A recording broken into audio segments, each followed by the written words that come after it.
My nosy neighbor Karen was convinced I was hiding something criminal in my grandfather's old barn. She called the police demanding they search every inch of it. What they found instead was the evidence that would put her behind bars. Sometimes karma comes with handcuffs. Before watching full story, comment below from where you watching, also like and subscribe for more stories. The morning sun cast long shadows across my property when I first saw Karen peering over the fence, her beady eyes scanning my barn like a hawk hunting prey. I should have known then that trouble was brewing. Karen Henderson, my neighbor of 3 years, had made it her personal mission to make my life miserable ever since I'd refused to sell her my late grandfather's land. "What are you looking at, Karen?" I called out, wiping grease from my hands with an old rag. I'd been fixing my tractor since dawn, trying to get ready for the spring planting season. She startled, then straightened her spine with that familiar air of superiority. "Just making sure you're not up to anything suspicious, Jake. This is a respectable neighborhood." Respectable neighborhood. That was rich, coming from someone who'd called the city on me 17 times in the past year for everything from excessive noise, when I mowed my lawn at 2 p.m. to unsightly property conditions, because I had a small vegetable garden. "The only suspicious thing here is you spying on me," I replied, turning back to my work. But Karen wasn't done. She never was. "I know you're hiding something in that barn, Jake Morrison. Mark my words, I'll figure out what it is." I paused, wrench in hand, and looked at her through the fence slats. Her face was flushed with that particular brand of righteous indignation she wore like a badge of honor. The barn she was so fixated on had belonged to my grandfather, and now it housed my woodworking tools, some old farm equipment, and boxes of family memories I hadn't had the heart to sort through since inheriting the property. "There's nothing to hide, Karen. It's just a barn." She huffed, her perfectly coiffed hair bouncing with the movement. "We'll see about that." Over the next few weeks, Karen's behavior escalated from merely annoying to genuinely disturbing. She'd installed security cameras that somehow always seemed to point toward my property despite my complaints to the homeowners association. She'd started taking photos of anyone who visited me, including the mailman, the grocery delivery guy, and even my elderly Aunt Martha. The breaking point came on a Tuesday evening in March. I was in the barn, working on a rocking chair I'd been crafting for my pregnant sister Sarah, when I heard voices outside. Through the gaps in the old wooden walls, I could see flashlight beams dancing across the ground. "I'm telling you, Officer Martinez, he's definitely hiding something illegal in there," Karen's shrill voice cut through the night air. "I've been documenting his suspicious activities for months." My heart sank. She'd actually called the police. I set down my sandpaper and walked outside to find 2 officers standing in my driveway with Karen, who was practically vibrating with excitement. Officer Martinez looked embarrassed, while his younger partner seemed to be taking notes. "Evening, Mr. Morrison," Officer Martinez said, tipping his hat. "We've received some concerns about possible illegal activities on your property. Would you mind if we took a look around?" I glanced at Karen, who was standing there with her arms crossed and a smug smile plastered across her face. This was her moment of triumph, or so she thought. "Of course, officers. Though I'm not sure what Mrs. Henderson thinks she's seen. I'm just a woodworker trying to live in peace." We walked toward the barn, Karen trailing behind us like an excited bloodhound. I unlocked the heavy wooden doors and flicked on the overhead lights, illuminating my workshop. Workbenches lined the walls, covered with hand tools, wood stains, and half-finished projects. The sweet scent of cedar and pine filled the air. "See." Karen pointed dramatically at a tarp-covered object in the corner. "What's under there? I bet it's stolen goods or maybe drugs." Officer Martinez walked over and gently pulled back the tarp, revealing the nearly finished rocking chair I'd been working on. Its smooth curves and intricate carved details caught the light beautifully. "It's a rocking chair," the younger officer stated flatly. Karen's face reddened. "Well, what about those boxes? Those could be full of anything." I gestured toward the stack of cardboard boxes near the back wall. "Those are my grandfather's belongings. Photo albums, letters, his old war medals. You're welcome to look."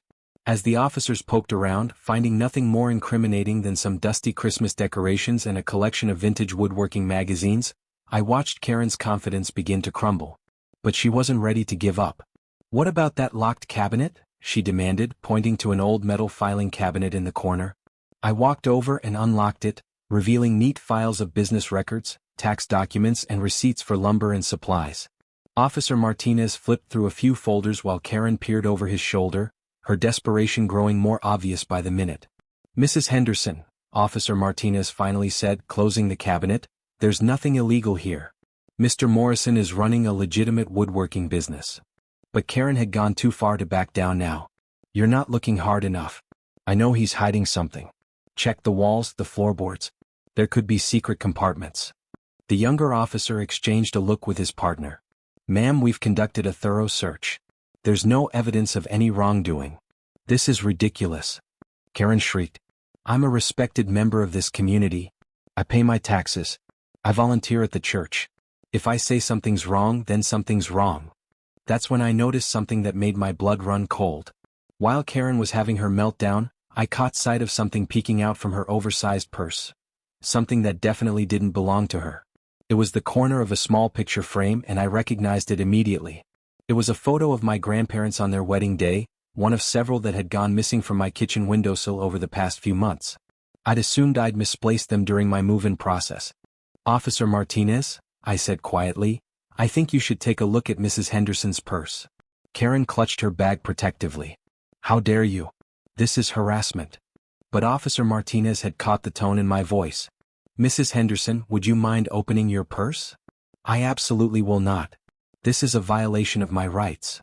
The officer's demeanor shifted. Ma'am, you're not under arrest, but your cooperation would be appreciated. If you have nothing to hide, then there shouldn't be a problem.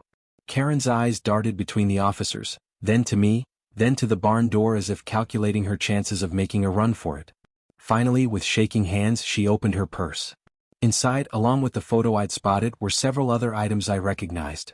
A small ceramic vase that had belonged to my grandmother, a vintage compass that usually sat on my mantelpiece, and most damning of all, the spare key to my house that I kept hidden under a fake rock by my front door. The silence stretched for what felt like hours. Karen's face had gone completely white, and she seemed to be having trouble breathing. Mrs. Henderson, Officer Martinez said slowly, how did you come to have these items? I was gathering evidence, she stammered. Evidence of his criminal activities. I was protecting the neighborhood. By breaking into his house and stealing his belongings? It's not stealing if you're preventing a crime. The younger officer was already reaching for his handcuffs. Ma'am, you're under arrest for breaking and entering, theft, and filing false police reports. As they read Karen her rights, she continued to protest her innocence, insisting that she was the victim in all of this. You don't understand. He's dangerous. He's been planning something in that barn for months. I was just trying to protect everyone. But her words fell on deaf ears. The evidence was clear and her own behavior had condemned her. After they loaded Karen into the patrol car, Officer Martinez turned to me with an apologetic expression. I'm sorry about all this, Mr. Morrison. We'll need you to come to the station tomorrow to file a formal complaint and identify your stolen property. I nodded, watching through the patrol car window as Karen continued her frantic explanations to anyone who would listen. Several neighbors had come out to see what the commotion was about, and I could see the shock on their faces as they processed what had happened. Officer, I said as he prepared to leave, how long has she been doing this? The break-ins, I mean. He glanced at his notes. Based on what we found in her purse, probably several months. We'll be conducting a more thorough search of her property tomorrow. There might be more.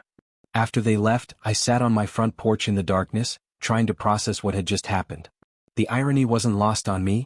Karen had been so convinced that I was the criminal, so obsessed with proving it, that she'd become the very thing she claimed to be fighting against. The next few days were a whirlwind of police statements, court documents, and neighborhood gossip.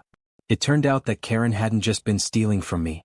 When the police searched her house, they found items belonging to at least 6 other neighbors, all carefully cataloged in a notebook she'd labeled Evidence Collection. Mrs. Patterson from 2 houses down got back her missing garden gnomes. The Johnsons recovered a set of wind chimes that had vanished from their porch. Even old Mr. Kowalski found his missing newspapers. Apparently, Karen had been taking them as evidence of suspicious mail delivery patterns.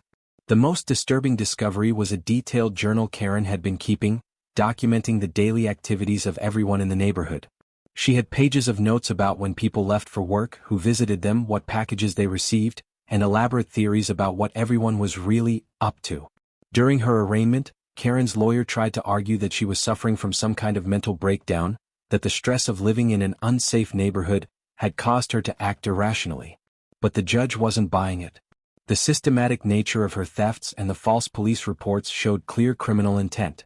She was sentenced to 6 months in jail, 2 years of probation, and ordered to pay restitution to all her victims.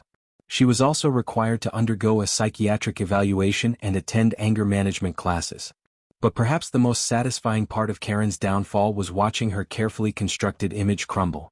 The woman who had presented herself as the moral guardian of the neighborhood, the one who was always calling authorities to report everyone else's supposed violations, was revealed to be the biggest criminal of all.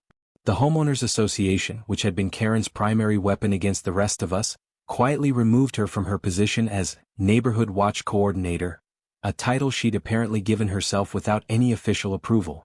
Her husband, Tom, who had always seemed embarrassed by his wife's behavior, filed for divorce within a month of her arrest. He stopped by my house one evening to apologize and to return some tools Karen had apparently borrowed from my workshop. "I tried to tell her to leave you alone," he said, looking exhausted. "But she was obsessed. I think she convinced herself that if she could just prove you were up to something illegal, it would validate all her other complaints about the neighbors." As the months passed, the neighborhood gradually returned to normal, but it was a different kind of normal, one where people felt safer knowing that their self-appointed overseer was no longer watching their every move. I finished the rocking chair for my sister, and when I delivered it, she asked about all the drama she'd been hearing from other family members. "So Karen really thought you were running some kind of criminal operation out of Grandpa's barn?" she asked, settling into the chair and testing its gentle motion. I laughed, remembering Karen's wild accusations and dramatic finger-pointing. She was convinced I was hiding something illegal. Turns out, the only criminal in the neighborhood was her. What do you think she would have done if the police had found something suspicious in the barn? I considered this. Honestly, I think she would have been disappointed if they hadn't found anything. She needed me to be guilty to justify everything she'd been doing. The rocking chair creaked softly as Sarah continued to rock.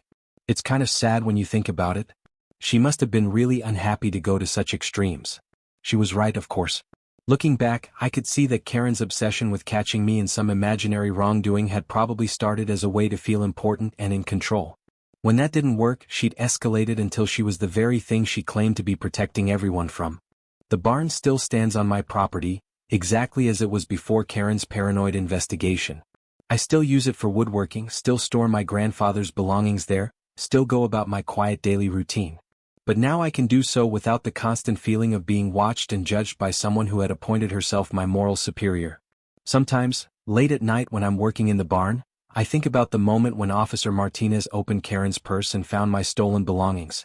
The look on her face when she realized that her elaborate scheme had backfired spectacularly. She'd been so certain that I was the criminal, so convinced of her own righteousness, that she'd never stopped to consider that her own actions were far worse than anything she'd imagined I was doing. The final irony came 6 months later when Karen was released from jail. She moved away immediately, unable to face the neighbors she'd victimized. The house was sold within weeks and a nice young couple moved in.